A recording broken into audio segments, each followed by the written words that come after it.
Hey there, YouTube. So I'm trying something new.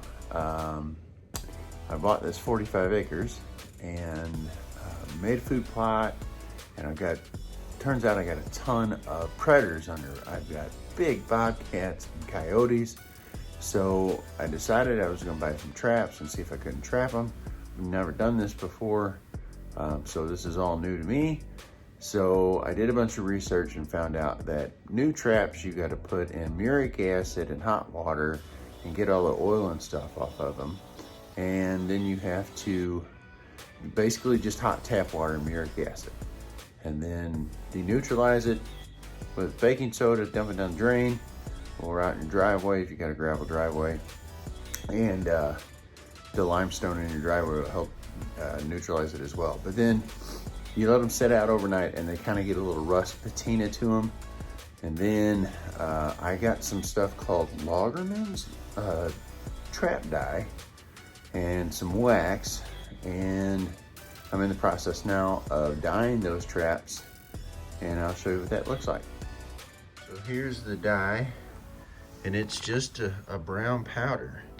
And there's enough dye in here, it says to do 2 or 3 dozen smaller traps and 1 to 2 dozen of the larger traps. So we're gonna try and get these out tomorrow, set them up, and I'll show you how I'm gonna do that, and then we'll see if they work. So these traps right here, I put in that Lagerman's dye for about an hour, and you see this one right here took the dye really well, and this one did not. So I'm gonna end up putting this one back in. But even if you look at the chains, the difference in the color of the chain and everything. Now, I just have a little pot right at the edge of boil water and this Lagerman's dye, and I'm putting these in here. Guess I'm gonna end up putting in, you can see that back one's already starting to turn black, and I just put this one in. So we're gonna keep them in there for about an hour, and then we'll melt some wax. The problem is these traps are gonna cool off because it's cold outside. It's January.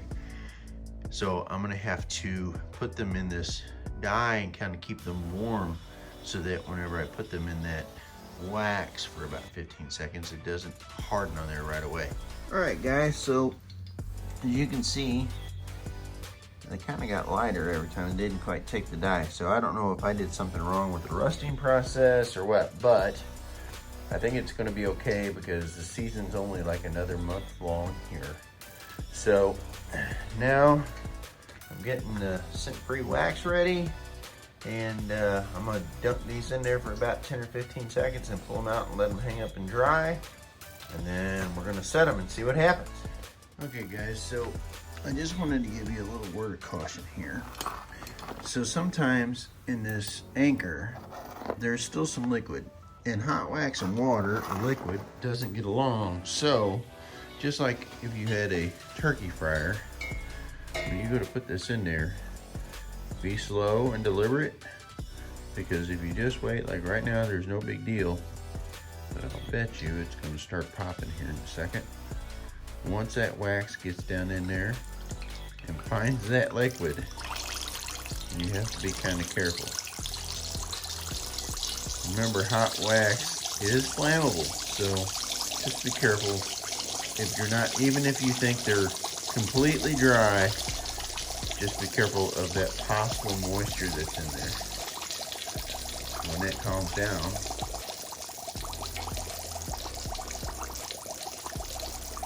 and I know nothing else is going to happen, I'll put the rest of my trap in there. Just a safety tip and a word of caution.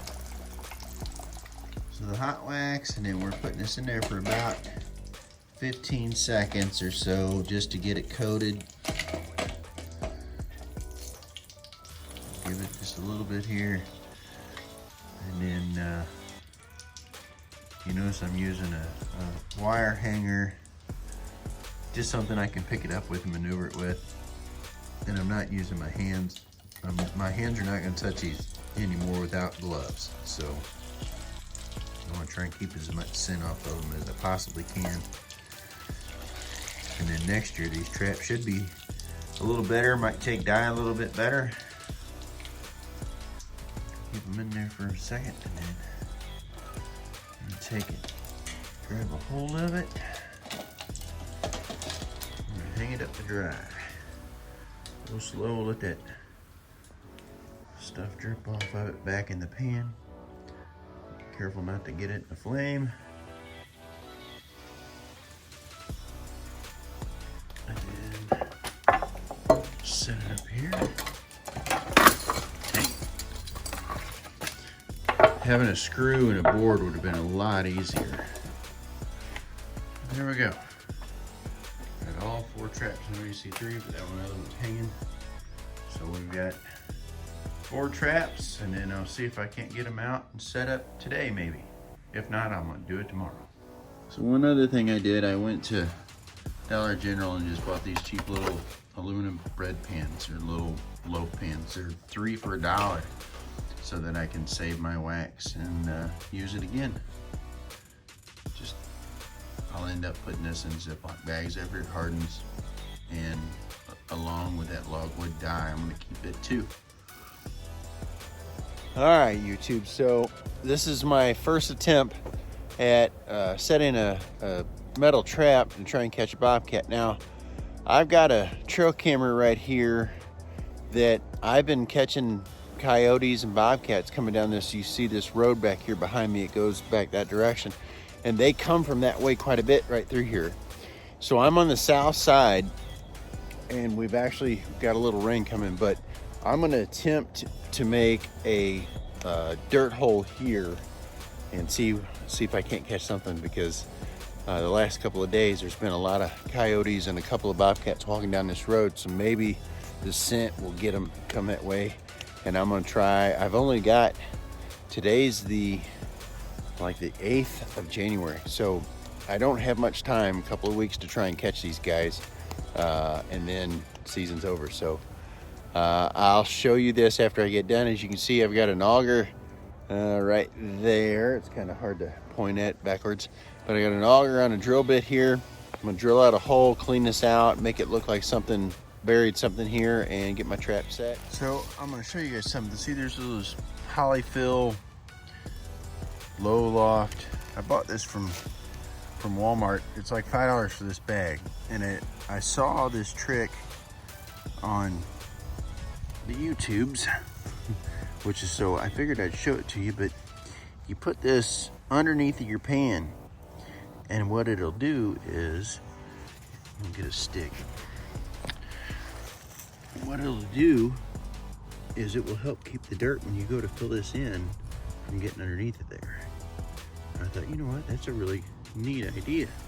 So I figured I'd try it. And I'm also gonna use this for my scent down in the hole. I'm gonna put the scent on this polyfill and shove it down there in that hole.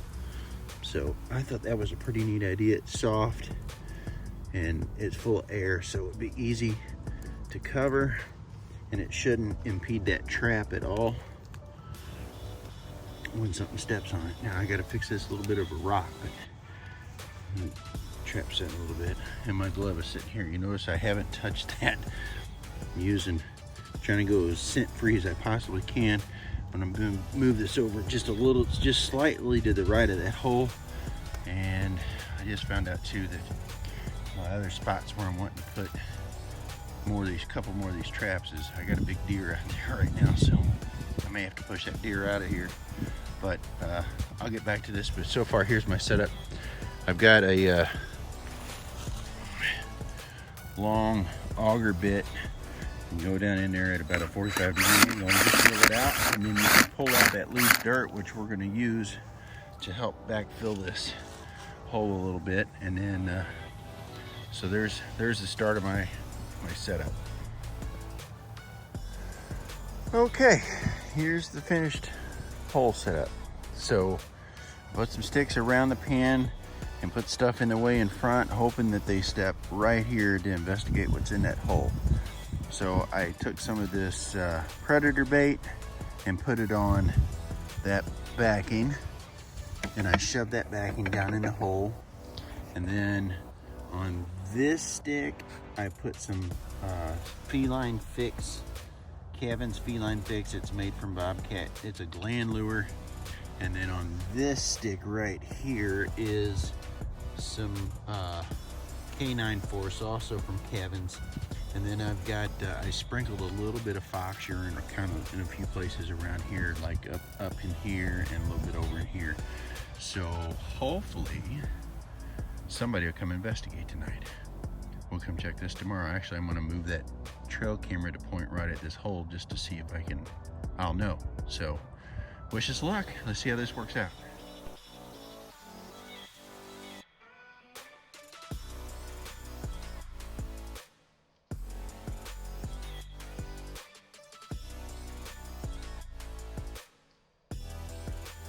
So this is the hole that I made, and as you can see, this little guy has covered up my hole. So I'm gonna refreshen this thing up, move some of the leaves out of the way. I don't know if you can tell, but I've already undid him. The trap's back here, and I must have caught him the other day and didn't even realize it. So I'm gonna let him go. There's no reason to keep him. He's a good critter to have around here. He'll help clean up stuff. So I had Coyote out here smelling around last night on camera.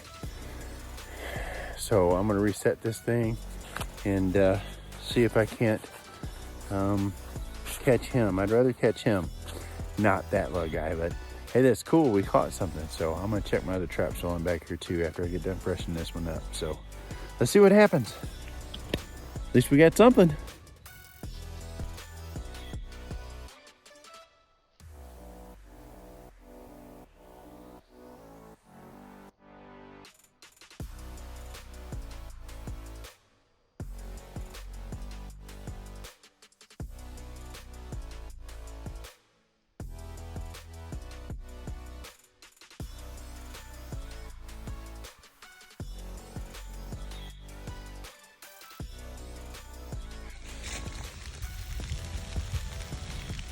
Anybody know how to get that guy out of a trap without him spraying you? Holy smokes. I'm gonna leave him alone. He's not happy. I'll figure it out. Cute. Boy, they stink. Okay, guys. So I am back to deal with the skunk that is in my trap. And he is definitely trapped, and he is still here. And what I found out was that this is how you kill a skunk without it spraying. You can buy a syringe at any farm and home store. This has got a 1-inch needle on it. It holds 12 cc's, and it has acetone in it. And I have it